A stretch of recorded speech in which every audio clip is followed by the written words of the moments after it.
Hello viewers. आज का topic है वर्टिकली ऑपोजिट एंगल्स। आज हम जानेंगे वर्टिकली ऑपोजिट एंगल्स किसे कहते हैं और हम ये भी साबित करेंगे, ये भी प्रूफ करेंगे कि vertically opposite angles are equal. Welcome viewers, welcome to my YouTube channel education hub. तो चलिए शुरू करते हैं आज का टॉपिक वर्टिकली ऑपोजिट एंगल्स। इसके लिए मैं आपके सामने एक फिगर ड्रॉ कर रहा हूं इंटरसेक्टिंग लाइंस का। लाइन क्या होता है, इंटरसेक्टिंग लाइंस किसे कहते हैं, मैंने पिछले वीडियो में इन सब के बारे में आपको बता दिया है और इस वीडियो का लिंक मैं डिस्क्रिप्शन में भी डाल दिया हूं। आप लिंक के द्वारा उस वीडियो को एक्सेस कीजिए और फिर से एक बार समझ लीजिएगा कि इंटरसेक्टिंग लाइंस और लाइंस किसे कहते हैं। उन सब का जानकारी आपको जो है उस वीडियो में आपको प्राप्त हो जाएगा। तो जैसे कि देख रहे हैं, मैंने यहाँ इंटरसेक्टिंग लाइंस ड्रॉ किया है। दिस लाइन और दिस लाइन, ये दोनों लाइन आपस में एक दूसरा को इस पॉइंट पर इंटरसेक्ट कर रहा है। जब दो लाइन एक दूसरे को एक पर्टिकुलर पॉइंट पर इंटरसेक्ट करता है तो इसमें देखिएगा कि चार एंगल फॉर्म होता है। एक ये एंगल हुआ, दूसरा ये एंगल हुआ, तीसरा ये एंगल हुआ और चौथा ये एंगल हुआ। तो when two lines intersect each other, then four angles are formed.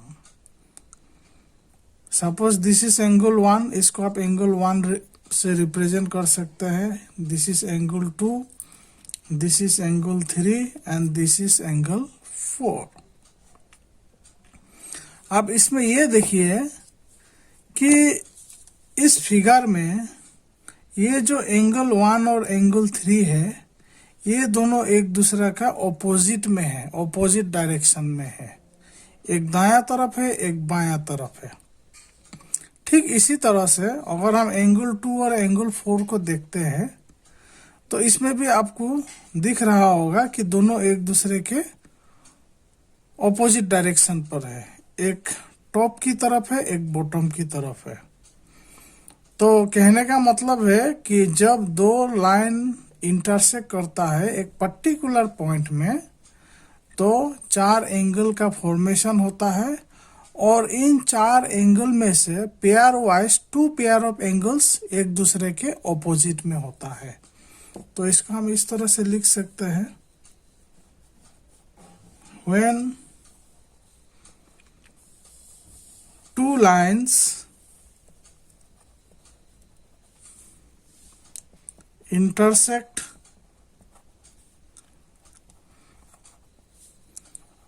each other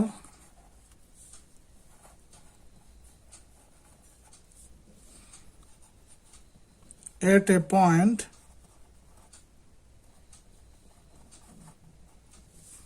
then 4 angles are formed.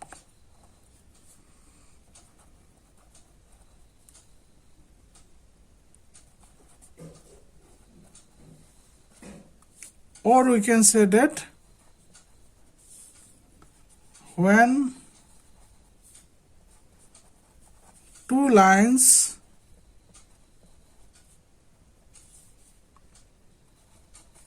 intersect each other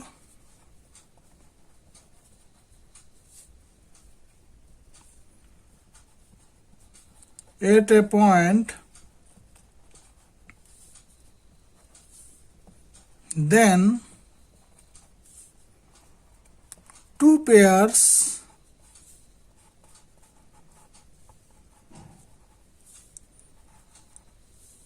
of angles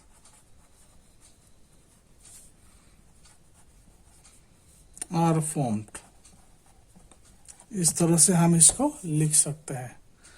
देखिए मैथमेटिक्स में वीडियो देख करके टॉपिक को समझना, आप दो तरह से आप जो है इसको समझ सकते हैं। पहला तो ये है कि आपको जो है ड्यूरिंग द डिस्कशन पीरियड आप जो है एक नोट की तरह भी जो है इसको अपने कॉपी में लिखते हुए आगे बढ़ सकते हैं। एक ब्रीफ नोट, स्केलेटन नोट आप बोल सकते हैं। इससे क्या होगा, जब आप फिर से रिकेप करेंगे तो आपको वीडियो बार बार देखने की जरूरत नहीं पड़ेगी। आप उस ब्रीफ नोट को देख करके ही आपको समझने में आसानी होगी। सो इस तरह से आप अपने चॉइस से वीडियो को देखिए और उसको किस तरह से समझना है, किस तरह से अपने माइंड में सेट करना है, ये आप पर निर्भर करता है। अब दोबारा इस फिगर को देखिए, हमें दिख रहा है कि दो लाइन एक दूसरे को एक पर्टिकुलर पॉइंट पर इंटरसेक्ट कर रहा है। चलिए हम इसको जो है लाइन एल से डिनोट करते हैं और इसको जो है लाइन एम से डिनोट करते हैं। तो हम यहाँ लिख सकते हैं कि line L and line M intersect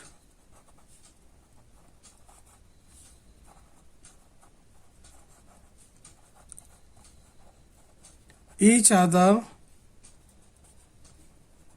at a point। आप इस पॉइंट का नाम लिख दीजिए, suppose point O.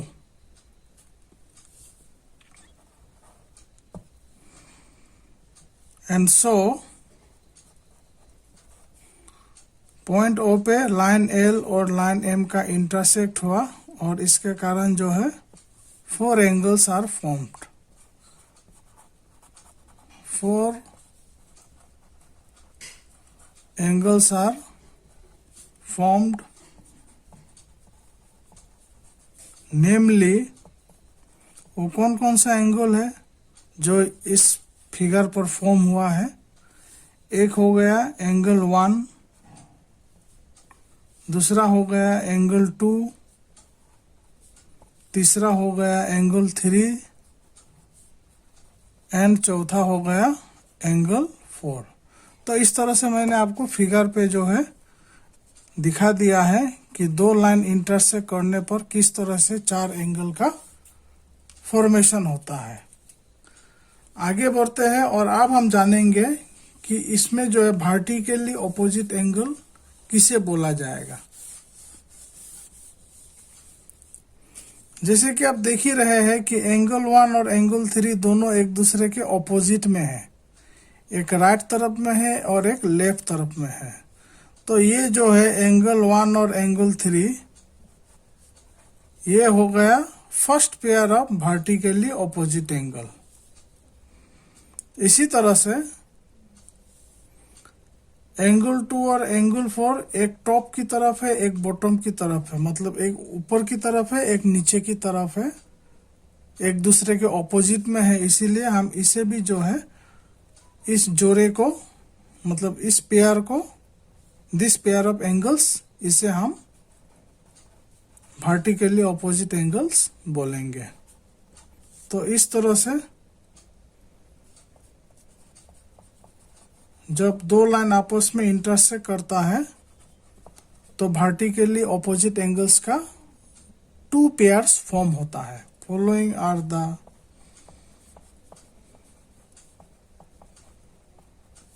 Pairs of vertically opposite angles.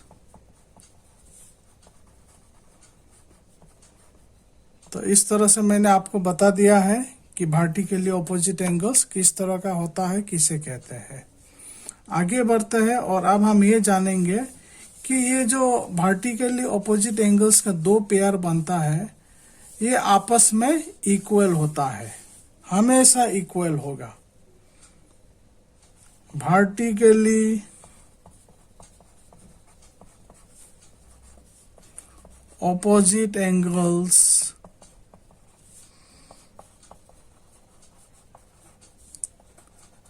are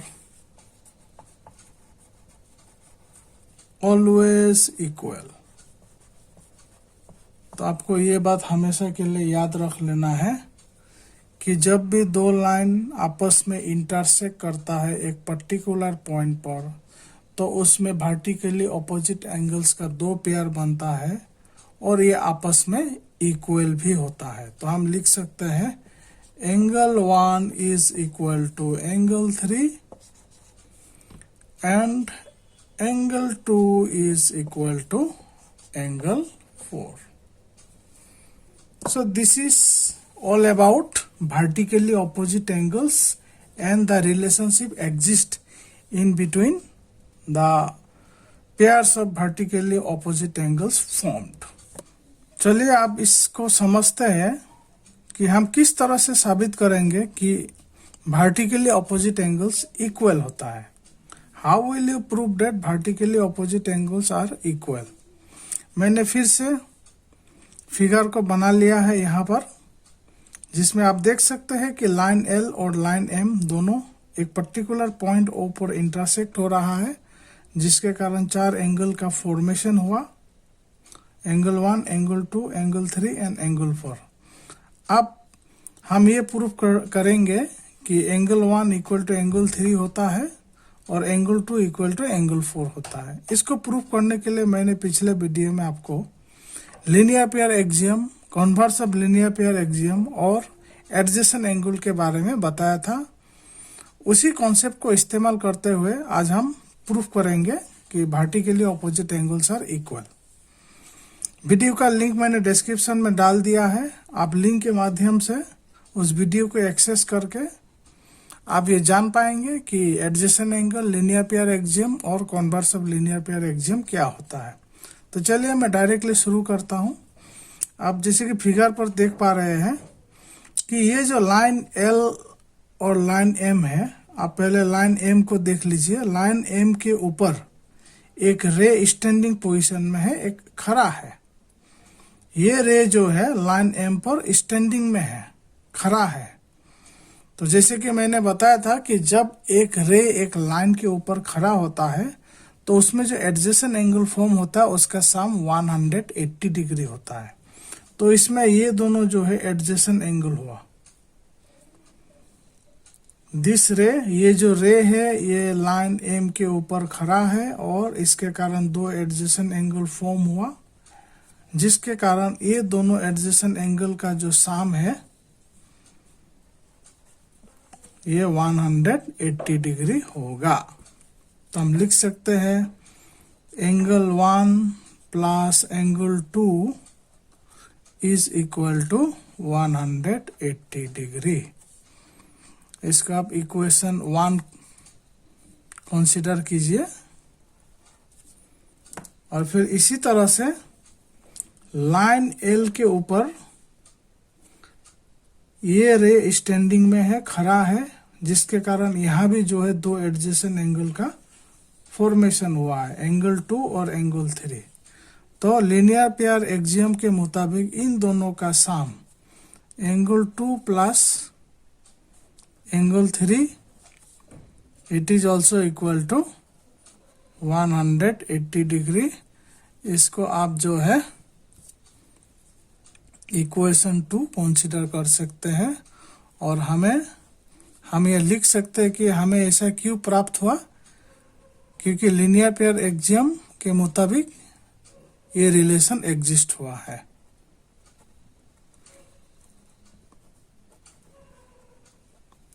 अब हम जो है ये दोनों इक्वेशन से हमें क्या प्राप्त होता है, हमें ये प्राप्त होता है फ्रॉम 1 and 2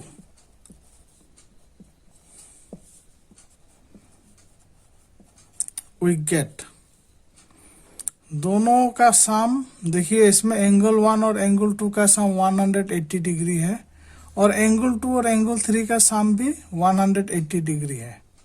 यानी कि ये जो एक्सप्रेशन है एंगल 1 प्लस एंगल 2 और एंगल 2 प्लस एंगल 3 ये दोनों आपस में इक्वल है, क्योंकि दोनों का सम 180 डिग्री है.